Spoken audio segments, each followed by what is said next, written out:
की जय। શ્રીમદ ભાગવત સપ્તાહ જ્ઞાન યજ્ઞના સપ્તમ વિરામ સત્રે ભાગવત ભગવાનનું પૂજન શ્રીમતી જ્યોતિબેન ચોગને વિનંતી કરીશ. જ્યારે વક્તા પૂજનીય જિજ્ઞેશ દાદા રાધે રાધેનું પૂજન સંપન્ન કરવા પરમ ભગવદી રમેશચંદ્રભાઈ છગને વિનંતી કરીશ. સાથે ચિરાગભાઈ છગ પણ જોડાશે. દેવભૂમિ દ્વારિકાની સનાતન સેવા મંડળ પોલીસ સ્ટેશન સામે ના પવિત્ર પ્રાંગણમાં રમેશચંદ્ર અમૃતલાલ છગ પરિવાર આયોજિત સર્વે પિતૃઓના મોક્ષાર્થે શ્રીમદ ભાગવત સપ્તાહ જ્ઞાન યજ્ઞના આજના દિવસની વિશેષતા જોઈએ તો અધિક જેઠ વદ અમાસ, સોમવતી અમાસ અને સોમવતી અમાસ એ મહત્વનો દિવસ ગણાતો હોય છે. અમાસ સામાન્ય રીતે સોમવારે આવે તો એ અતિ મહત્વ ધરાવતો દિવસ બની જતો હોય છે. ત્યારે આ તો પુરુષોત્તમ માસની સોમવતી અમાસનો દિવસ છે.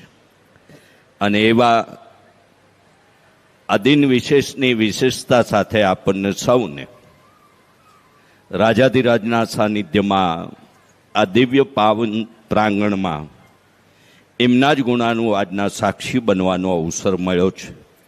એ આપણા સૌ માટે અહોભાગ્યનો વિષય છે.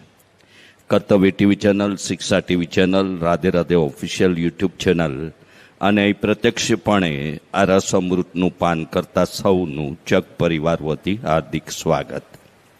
રખે રહી જતા ભાવિ આયોજનોની વિગતોથી આપ સૌ વાકેફ છો.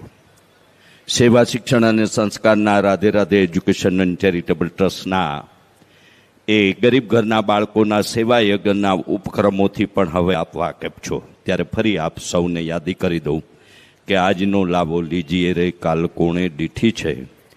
પુરુષોત્તમ માસના સોમવતી અમાસનો આજે પાવન દિવસ છે અને દેવભૂમિ દ્વારકા જેવી દિવ્ય ભૂમિમાં એક પુણ્ય કાર્ય સત્કર્મ કરવાનો આપણને અવસર પ્રાપ્ત થયો છે. ત્યારે આપ સૌને રાધે રાધે સાહિત્ય સ્ટોલ પર આપની શુભેચ્છા ભેટ અનુદાન માટે સંપર્ક કરવાની વિનંતી કરીશ. દિવ્ય પ્રકાશભાઈ ઠાકરને ભાગવત પૂજન માટે કથામંચ પર નિમંત્રણ આપીશ. સાથે સાથે 300 બાળકોની બેડ સેવા માટે 11,000 રૂપિયાના એક મનોરથથી આ ગરીબ ઘરના બાળકો જે હોસ્ટેલ નિવાસ દરમિયાન પોતાનો આરામ ફરમાવશે યા તો એમના શૈક્ષણિક અભ્યાસ સાથેની એમની વ્યવસ્થાનો એક ભાગ એટલે બેડ સેવાના 11,000 રૂપિયાના અનુદાનથી આપણે આ સેવા મનોરથના સહભાગી થઈ શકીએ છીએ. જીવ સાને ફરે છે ગુમાનમાં, તારે રહેવું ભાડાના મકાનમાં. આપણે સૌ જાણીએ છીએ કે નામ તેનો નાશ, આપણું પણ ક્યારે ક્યાં આપણને ખબર નથી. પણ આપણે એવું ઈચ્છીએ કે આવે એ યોગ્ય આવે, જેથી કરી મૃત્યુના ડરથી મુક્તિ અપાવે તે શ્રીમદ ભાગવત. આમ ડરથી મુક્તિ અપાવનારા આ ગ્રંથના આ ડર મુક્તિના પાવન પ્રસંગોની એ ચરિત્રગાનની ગાથા પ્રસ્તુત કરવા પૂજ્ય જિજ્ઞેશ દાદાને આપણા સૌ વતી વિનંતી કરતા જય દ્વારકાધીશ. બુટ ભવાની માત કી જય, રવિ રાંદલ માત કી જય. જય શ્રી કૃષ્ણ. સૌને રાધે રાધે.